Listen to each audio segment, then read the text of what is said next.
গাজায় গণহত্যার অভিযোগে ইসরায়েলের শীর্ষ নেতাদের বিরুদ্ধে তুরস্কের আদালতে গ্রেফতারি পরোয়ানা জারি করা হয়েছে। কেন এই পদক্ষেপ নেওয়া হলো এবং আন্তর্জাতিক প্রতিক্রিয়ায় কী প্রভাব হতে পারে?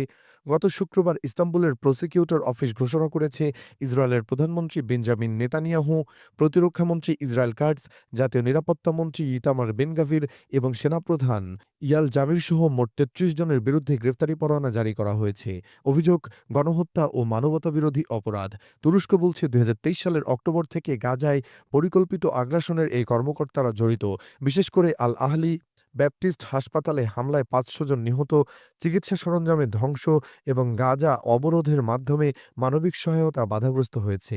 এছাড়া তুরস্কে নির্মিত তুর্কি ফিলিস্তিনি মৈত্রী হাসপাতালও হামলার শিকার হয়েছিল।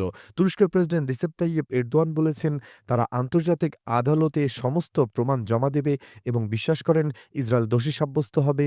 ইতিমধ্যে দক্ষিণ আফ্রিকা আইসিজেতে মামলা করেছে, সেখানে গাজায় ২৩,০০০ বেসামরিক নিহতের মধ্যে ১০,০০০-এর বেশি শিশু রয়েছে।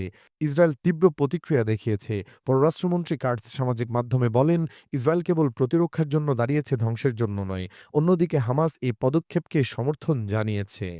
আর তুরস্কের পদক্ষেপকে মানবাধিকার ও ন্যায় বিচারের জন্য গুরুত্বপূর্ণ হিসেবে দেখছে।